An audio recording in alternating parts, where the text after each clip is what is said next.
সিদ্ধিরগঞ্জের শ্মশান কমিটির পক্ষ থেকে সাধারণ সম্পাদক শ্রী শিশির ঘোষ অমর বলেন যে এই বর্তমান আপনারা যেহেতু মানববন্ধন থেকে আসছেন, আমি জানি না ওখানে কে কে ছিল, কে কে বক্তব্য দিচ্ছে। আপনি বললেন যে মামুনের নেতৃত্বে এখানে নাকি একটা মানববন্ধন হয়েছে। আসলে মূল ঘটনা হলো কি, এই শ্মশানটা অনেক বছর আগের থেকেই কাজ বর্তমানে সিটি কর্পোরেশনের আন্ডারে ওয়ার্ল্ড ব্যাংকের ফান্ড থেকে একটি কাজ চলমান ছিল। এই কাজটি আম্বার গ্রুপ মামলা করার কারণে কাজটি অনেক বন্ধ ছিল।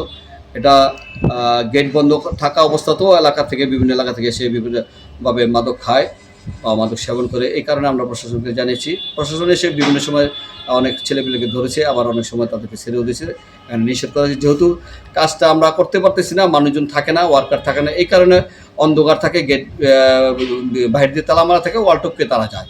আমরাও চাই শুধুমাত্র শ্মশান না, আমাদের ৫ নম্বর ওয়ার্ডে মাদকমুক্ত সমাজ গঠন করে। কিছুদিন পূর্ব আমরা প্রগতি সংসদে, আমি যেহেতু প্রগতি সংসদের জয়েন্ট সেক্রেটারি, সিদ্ধগঞ্জ শ্মশানঘাট মন্দিরের সেক্রেটারি এবং সিদ্ধগঞ্জ মানুষ পূজা সিদ্ধগঞ্জ থানার সভাপতি হিসাবে আমি নিয়োজিত আছি এবং সিদ্ধগঞ্জ থানা আইনশৃঙ্খলা কমিটির নতুন মেম্বার হিসেবে আমি নিয়োজিত আছি। আমিও চাই মাদকমুক্ত হোক, কিন্তু এই মাদককে ইস্যু করে শ্মশান থাকবে না, এই ধরনের বক্তব্য আমি মেনে নিতে পারতেছি না। কারণ ১ নম্বর থেকে ১০ নম্বর নারায়ণগঞ্জ সিটি কর্পোরেশনের মাত্র একটি শ্মশান।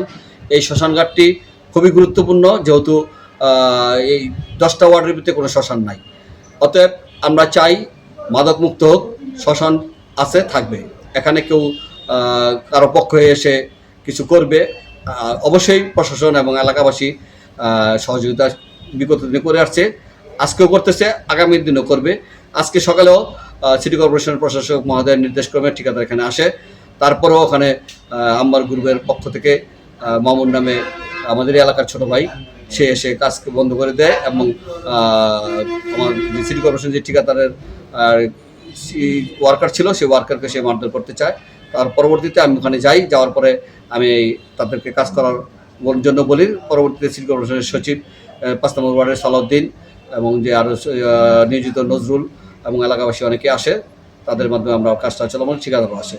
আমরা চাই আপনাদের মাধ্যমে, মিডিয়ার মাধ্যমে, এখানে শ্মশান ধর্মীয় একটি স্থান, শ্মশান, কবরস্থান, মসজিদ, মন্দির, এখানে মাদক সেবন করবে এটা তো প্রশ্নই না। আমাদের পাশেই আপনাদের রামকানাই মন্দির, আপনারা জানেন, নারায়ণগঞ্জ জেলাতে শাস্ত্রীয়ভাবে ধর্মীয় পূজা অর্চনা দিয়ে হয় এবং বিগত দিনে নারায়ণগঞ্জ জেলার সবচেয়ে নিট অ্যান্ড ক্লিন এবং শাস্ত্রীয়ভাবে দুর্গাপুজো হয় সিদ্ধগঞ্জ শ্মশান রামকানাই মন্দিরে।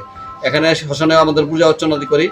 বিগত দিনে এখানে মাদক ছিল বা এই ধরনের কেউ বলতে পারবে না, যেহেতু এখন কাজ হয় না, পরিত্যক্ত অবস্থায় আছে, বাইরে দিয়ে গেট লাগানো থাকে, কিন্তু তারা ওয়ালটপকে নেশাবানি করতে যায়। এটা প্রশাসনের যে বিট অফিস আছে, তারা কিছুদিন পর পরে এখানে তাদেরকে দরপাকড় করে।